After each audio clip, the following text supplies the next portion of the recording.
Пері мен пенде. Журналистің жүрмейтін жері бар ма? Бірде жолым түсіп, Қызылорда облысының Қазалы ауданына бара қалдым. Сондағы Нұрсұлтан есімді тарихшы танысымнан адам сенгісіз бір қызық әңгіме естідім. Майын тамызып айтып бергенде аузымды ашып көзімді жұма беріппін. Бұны қайдан естідің дедім, таңданысымды жасыра алмай. Осындағы Бекен ақсақалдан деді ол, ағынан жарыла. Сол кісінің өзіне жолығуға бола ма деймін, қызығушылым одан сайын артып. Неге болмасын? Аузын ашса жүрегі көрінетін көркем мінезді жан деді Нұрсұлтан құрдасым. Бізге құда болып келеді.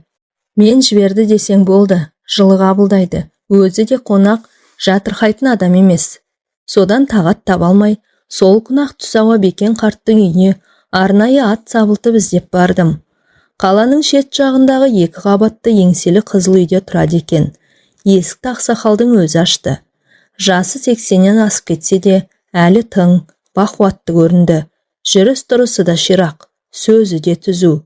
Емен жарқын амандасты. Алдымен тарихшы танысымның сәлемін жеткізіп, содан кейін өзімді таныстырып, келген шаруамды айтып едім, сәл жымиды да. Бұл өзі ұзақ әңгіме. Мен алдымен намаз оқып алайын. Сен мұнда отыра тұр деді. Қонақ бөлмеге бастап кіріп. Өзі аялдамастан бүйірдегі екінші бір бөлмеге өте берді. Келінжан, шай дайында. Мына бала сонау Астанадан келіпті. Жазушы екен деді, даусын сәл көтеріп. Ауызғы бөлмеден Жақсы ата деген әйелдің сыңғырлай шыққан даусы естілді. Мен жасыл барқыттан тысталған диванға қонжия кеттім де, жан-жағыма бағдарлай көз тастадым. Қақ төрде қызыл қоңыр гарнитур тұр. Ішкі жағына әртүрлі шыны ыдыстар қойылған. Сол жақ қабырғаны сан түсті бояумен түрленген түкті кілем тұтастай жауып тұр.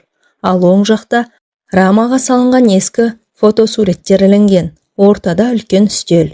Бір кезде басына ақ орамал жартқан орта жастардағы қараторы келіншек кірді. Сыпайы амандасты да дастархан жайып шай жасай бастады. Көп ұзамай ақсақал да келді. Әйел буы бұрқыраған шәйнекті алдымызға қойды да шығып кетті. Шайды ақсақалдың өзі құйды. Алдымен қай жақтан қай рудан екенімді сұрады. Мен ештеңе жасырғам жоқ. Содан соң барып негізгі әңгімеге көшті. Иә, дұрыс айтасың балам. Оның адам сенгісіз әңгіме екені рас. Бірақ мен өтірік айтатын адам емеспін. Кәрі қойдың жасындай өмірім қалғанда жалған сөйлеп пұшпаққа шыға қоймаспын деді. Салмақтай сөз саптап. Жоқ ата, о не дегеніңіз? Мен сізге толық сенемін дедім. Сөзімді нығырлай түсіп. Айта беріңіз. Ендеше тыңдап алам. Бекен ақсақал әңгімесі бастады. Қайта-қайта шоқша сақалын тарамдап қояды. 60-қа таяп қалған кезім. Ол кезде бәйбішемнің көзі тірі. Ұлды ұяға, қызды қияға қондырып, мойнымыздан ауыр жүк түскендей алаңсыз ғұмыр кешіп жатқан күндердің бірінде аяқ астынан кенже келінімнің денсаулығы сыр беріп, сырқаттанып қалмасы бар ма? Алғашқында онша мән бере қойған жоқпыз. Бірте-бірте мінез құлқы өзгеріп, күйде ұстамасы ұстап қалатын болды. Сөйтсек, құс аурумен ауырады екен ғой байқұс бала. Құс қайтқанда немесе қайтып келгенде дерті тіпті қозып кетеді екен. Жалпақ тілмен айтқанда көтеріліп ауырады. Содан қаратпаған дәрігеріміз, апармаған ауруханамыз қалмады. Бірақ ем қона қоймады. Сөйтіп жегеніміз желім, ішкеніміз ірің боп жанымыз жадап, жүдеп жүргенде әлдебіреулерден Қазалыда үлкен бір бақсы бар. Зікір салып, құс ауруын емдейді дегенде естідім. Кеңес дәуірінің дүрілдеп тұрған кезі. Онша сене қоймасам да кейін бармағымызды тістеп қалып жүрмейік деген оймен бағымызды тағы бір мәрте сынап көргім келді. Ол кезде біз көрші ауданда тұратынбыз.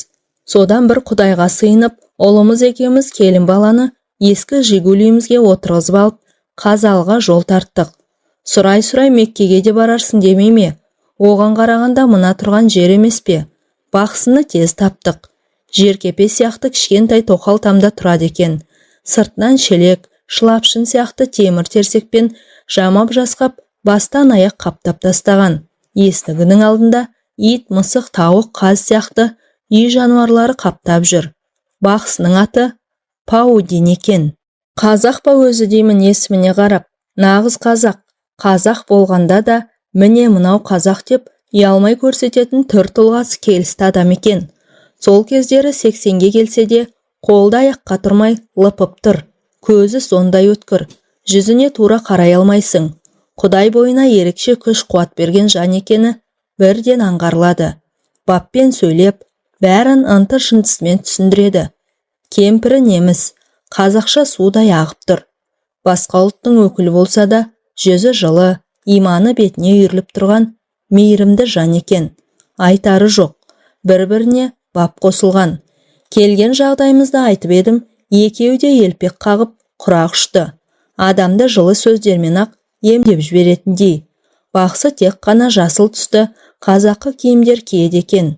Басында жасыл пүлішпен тысталған үкілі құндыз бөрік, үстіне жасыл бешпент, иығына іліп алып жүретін құндыз жағалы ұзын шапаны мен іш жағынан киген, жейдесінің өзі жасыл матадан тігілген, бұтында жарғақ шалбар, аяғында кебісті мәсі.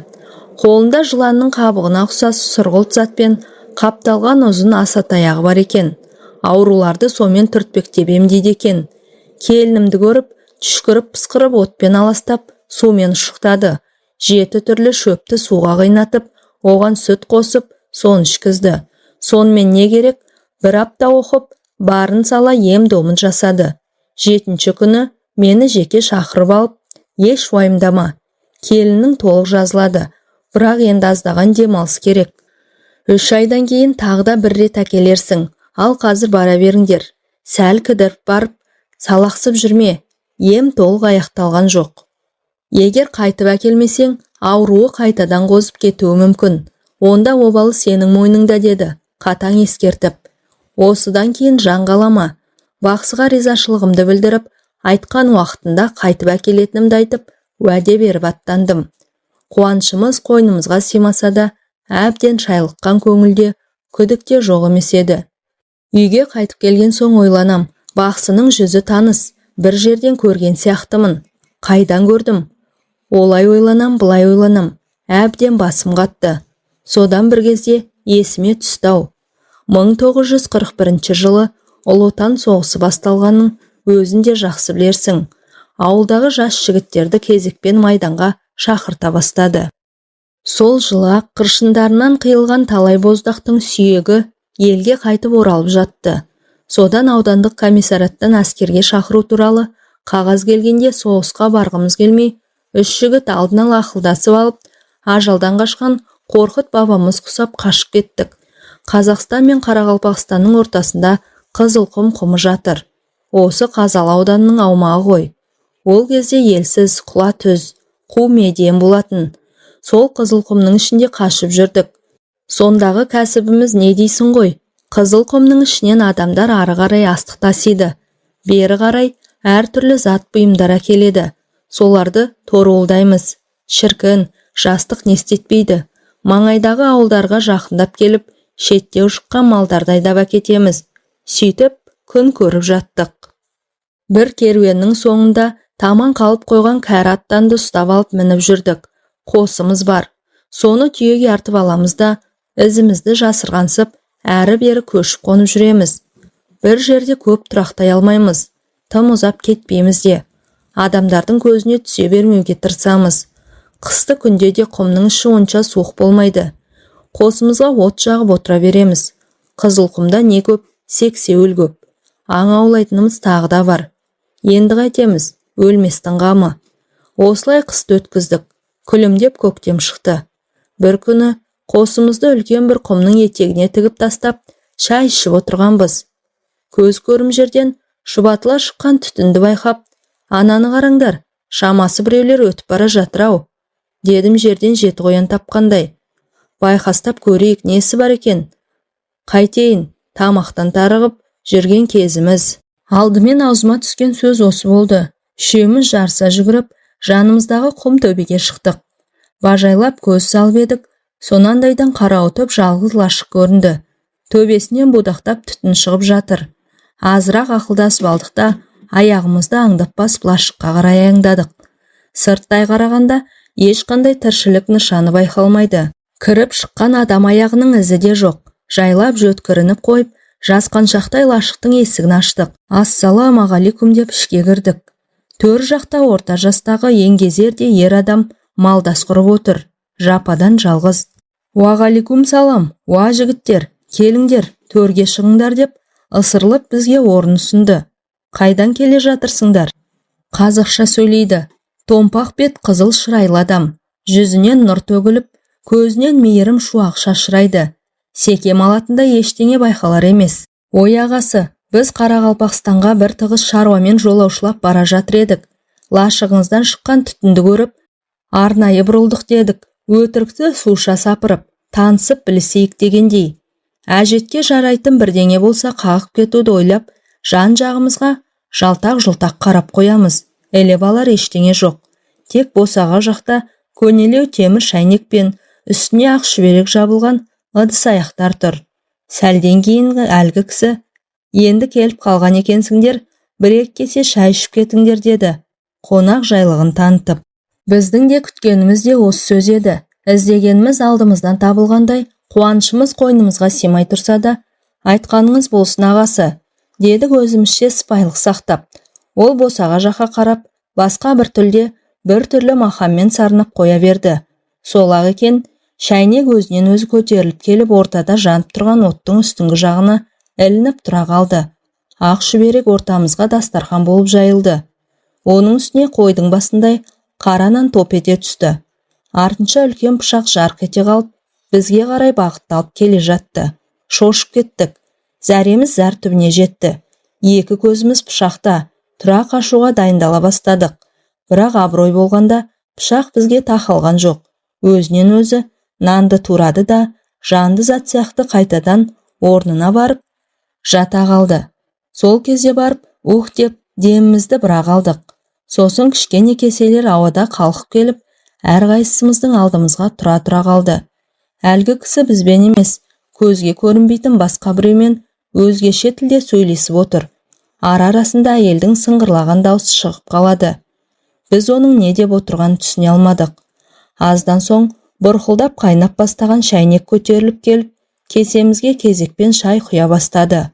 Аң-таңбыз, қорыққанымыздан тіліміз байланып қалғандай болды. «Әй жігіттер, сендер үрейленбеңдер, шай құйып беріп жүрген жеңгелерің ғой» деді жаңа танысымыз жылы жымиып. «Сосын тамақ батсын ба, құйылған шайдан ұрттағанымыз да жоқ». Тезірек қарамызды батыруды ойладық. Аға сау болыңыз, аман болыңыз деуге ғана шамамыз әзер жетті. Біз түрегеліп жатқанда ол асып-саспастан: «Әй жігіттер, келмей жатып не болды сендерге? Астарыңнан су шықты ма?» деді, жайбарақат түрде. Біз оның сөзіне жартып жауап та қатпастан, құрғақ рахметті жаудырып, алды-артымызға қарай зытып отырдық. Тіпті қоштасуға да мұршамыз келмеді.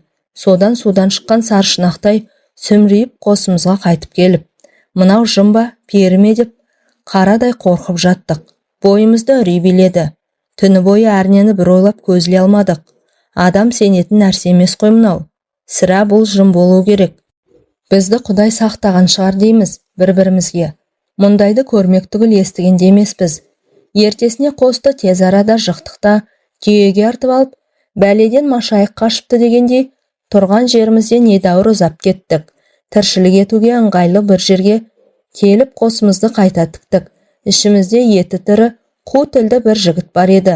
Соның аяқ астынан батырсынып шыға келмесі бар ма? Қорыққанға қос көрінеді деген.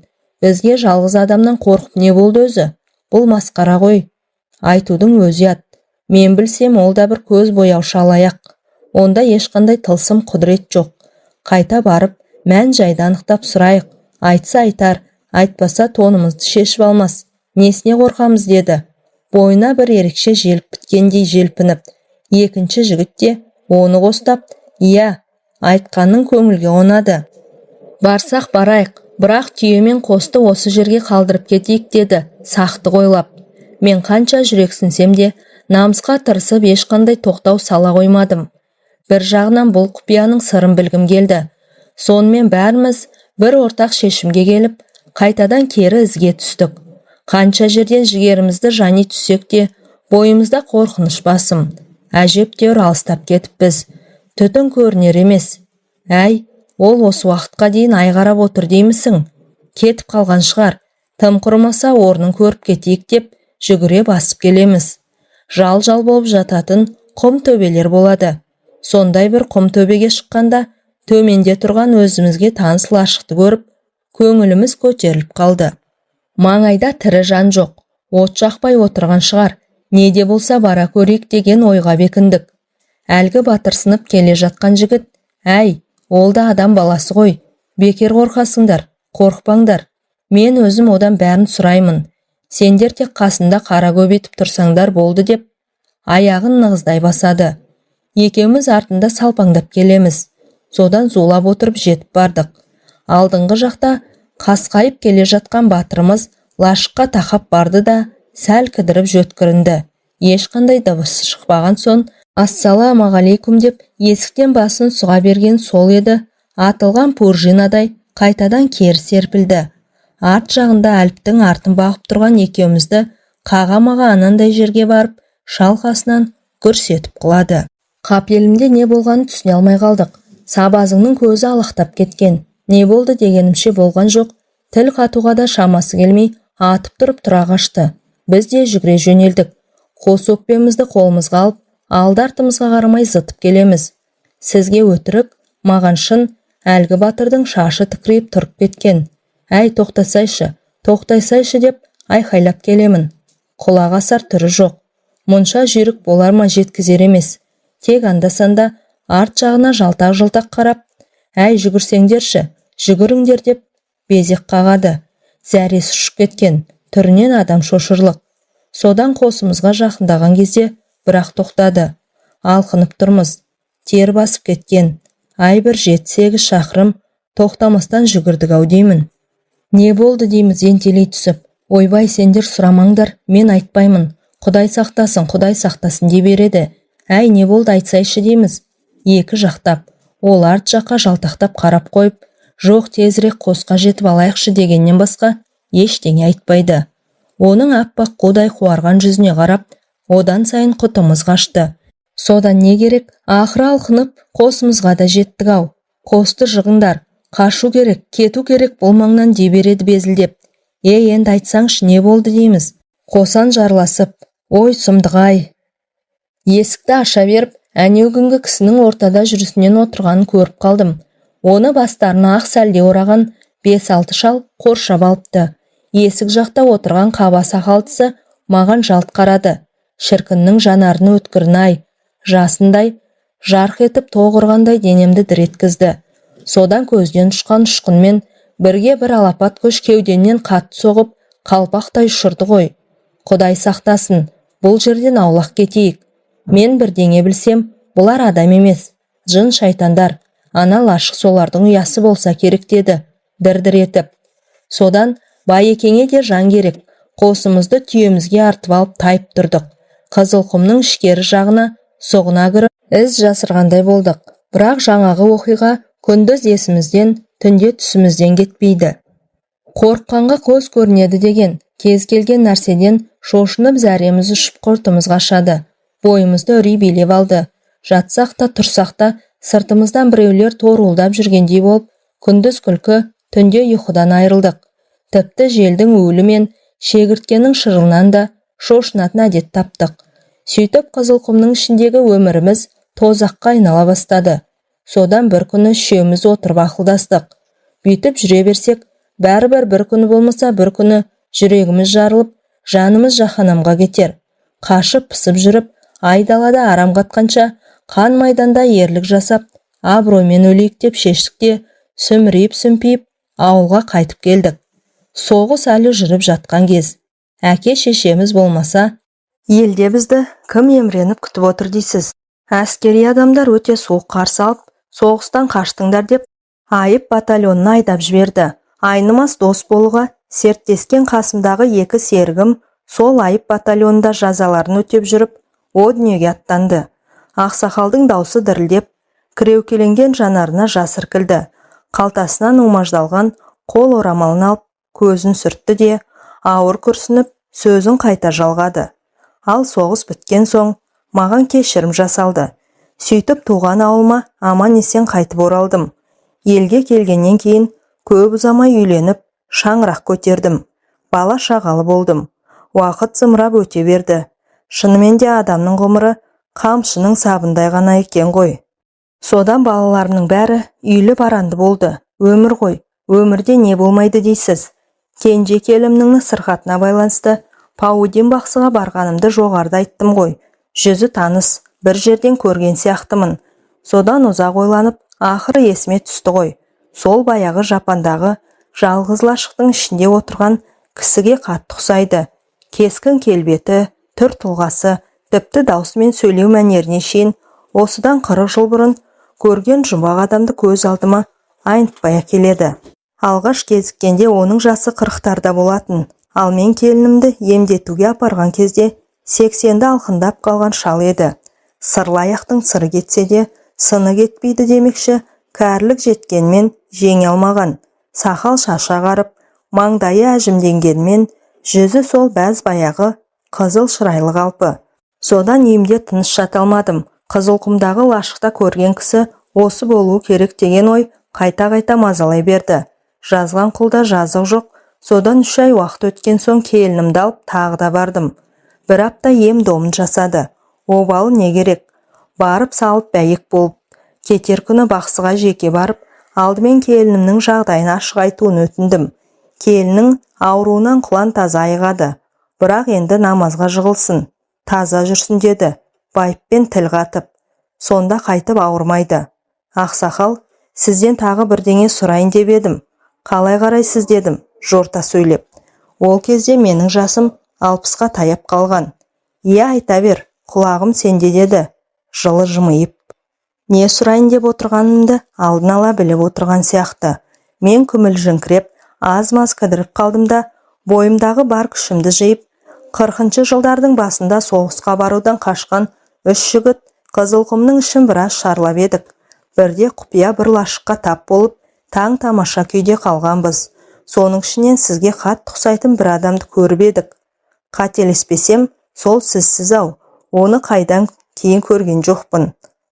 Дедім сөзімді нықтай түсіп.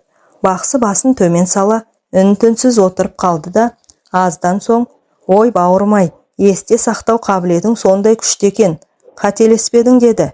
Кеудесін кере, ауыр күрсініп. Иә, ол мен едім. Сол бір оқиға әлі күнге дейін ойымнан кетпей жүр. Есіме түссе, күндіз түгіл түнде түсімнен шошып оянам. Егер құпия болмаса, сол бір жұмбақтың шешімін өзіңіз айтып бермейсіз бе дедім. Сынай қарап, ол жерде не істеп жүр едіңіз? Бақсы еш бәлденген жоқ. Сол баяғы сабырлы қалпын сақтап, оның құпия дәнеңесі жоқ. Егер шынымен білгің келсе айтайын, деп кең тыныстап, тамағын кеней, жөткірініп алды да әңгімесін бастады. Әкемді осы Қазалының маңайындағы елдің бәрі біледі. Әрине көзін көргендердің көбі дүниеден өтіп кетті. Ол кісі ерекше қасиеті бар, әулиелік дарған, атақты бақсы болатын. Қара дүкен ұстаған, қызған темірді тілмен жалайтын адам болған. Сол қара дүкеннің ішінде аруақтар болған. Негізгі бақсылар ислам дінін онша мойындамай қоймаған ғой. Солай бола тұрса да, әкемнің қойнында Құран жүретін, алақандай ғана сырты жылтыр кітап. Кезінде Самарқаннан алдырғам деп айтып отыратын. Бұл Құран қамқоршым, қорғаншым деп ешқашан жаныңнан тастамаймын. Тек дүниеден өтерінің алдында ғана мені шақырып алып, балам, елде көптеген өзгерістер болып жатыр. Тілімді алсаң менің жолымды қумай-ақ қой. Бағың байланады. Кеңес өкіметі бақсы балгерлікті қолдай қоймайды. Бірақ есіңде болсын, мен о дүниеге аттанғаннан кейін менің жанымда жүрген жын-перілердің барлығы сені жағалайды. Саған көшеді, саған келеді. Сені перілер өздерінің әлеміне көтеріп алып кетуі мүмкін. Сондықтан мына Құран кітапты жаныңнан тастама. Әркез қойныңда жүрсін. Егер бұдан айырылсаң, жер бетіндегі татар талқаның таусылады. Осыны жадыңнан шығарма деп, Құран кітабын қолыма ұстатып кетті. Мен мәселенің мәнісін толық түсіне қоймасам да, әйтеуір оны жоғалтып алсам, бір жамандықтың боларын сезіп, жарайды әке, айтқаныңызды бұлжытпай орындаймын деп, қойныма сүңгітіп жібердім. Содан кейін көп ұзамай, әкем о дүниеге аттанды. Көз жасымызды көл қыла жүріп, ақтық сапарға арулап шығарып салдық. Әке аманатына адал болуға тырысып, қасиетті Құран кітапты төс қалтамнан тастамайтын болдым. Күндіз де, түнде де жаныңда болсын. Ешқашан алшақ қойып, ұйықтаушы болма деген өсиет сөзін ешқашан есімнен шығарған емеспін. Содан 3-4 жыл бойы оны бойтымардай бойымда сақтап бір сәтке ұмыт қалдырған жоқпын. Біз жылда бидай, күріш, тары, қауын, қарбыз егетінбіз. Бірде шілденің шіліңгір аптабында ауыл маңындағы дарияның жағасында егістікке су жіберу үшін кетпенмен терлеп тепшіп, арық қазып жатқам. 20-ға жаңа шыққан кезім. Білегімде бұлақ күш ойнап тұрғанмен ыстыққа шыдай алмай, денемді сергітіп алу үшін суық сумен жуындым. Киімдерімді шешіп қойғам. Қыза-қыза ұзап кетіппін. Есімнен қалай шығарып алғанымды өзім де білмеймін. Құран бешпентімнің жан қалтасында қалып қойыпты. Ойымда ештеңе жоқ. Бір албеменің көлеңкесіне барып, азырақ демімді басып алайыншы деп, арқамды төсей отыра қалсам, албасты басып, қалғып кетіппін. Көзімді ашсам басқа бір жерде жатырмын. Жұмақ па дерсің, жер дүниенің бәрі жап-жасыл. Басымды көтеріп жан-жағыма жалтақтай қараймын. Маңайымда бөтен тілде сөйлейтін бейтаныс адамдар жүр. Түрлері де, киімдері де өзгешелеу. Жер бетіндегі тіршілікке мүлде ұқсамайды. Өзге әлемге өтіп кеткен сияқтымын. Менің оянғанымды байқап қалса керек. Басына сәлде ораған орта жастағы еңгезерде еркек қасыма жақындап келіп, «Паудин» деді күлімсіреп. Мен сасқалақтап, орнымнан атып тұрдым. Арманымыз сен осында әкелу болатын. Соған қол жеткіздік. Сен перілер еліндесің. Саған сүйкімді қызымды беремін. Сүйікті күйеу балам боласың. Бізбен бірге тұрасың. Содан не істерімді білмей, жан таласып жан терге түстім. Бұлқынып бұлай жүгірдім, жұлқынып олай қаштым. Бірақ қайда барсам да сол жап-жасыл әлем. Содан жаңағы дәусары сақ-сақ күліп, қашып қайда барам дейсің? Сен адамдар арасында емес, перілер елінде өмір сүру үшін жаралғансың. Әкең де солай еді. Бірақ ол Құранды жанынан бір ел тастаған жоқ. Сөйтіп бізге алдыра қоймады. Ол кәдімгі қазақ тілінде, яғни маған түсінікті тілде сөйледі. Әйтпесе олардың тілі мен сөйлеу мәнері мүлде бөлек екен. Содан не керек? Мен перілер елінде 20 жылдай ғұмыр кештім. Амалсыздан перінің қызына үйлендім. Солармен бірге өмір сүрдім. Тілдерін үйрендім. Дәстүрлеріне қанықтым. Тылсым, құдірет күштерін меңгердім. Алланың әмір-ай, перінің қызымен ерлі-зайыпты болып 20 жылдай бірге тұрсам да арамызда бала бола қойған жоқ. Елімді, жерімді, туған туысқандарымды есіме алсам, санам саққа жүгіріп, ойым оңға бөлініп, жүрегім қан жылайды. Сағыныштан сарғайып, жаным жабырқау тартады. Қас-қабағымды мұң торлап, кеудем шер-шеменге толады. Қазір ойлаймын, не деген ақмақ болғанмын. Құдайдың басқа салған осы екен ғой деп жүре беріппін ғой. Содан 20 жылдай уақыт өткеннен кейін ғана, мен мұнда неғып жүрмін? Ел жұртым қайда деп ойлана бастадым. Жер планетасына, адамдар арасына қайтып барғым келді. Жатсам да, тұрсам да, осы бір ой көкейімнен кетпей қойды. Алайда қалай кетем? Қалай деген сауал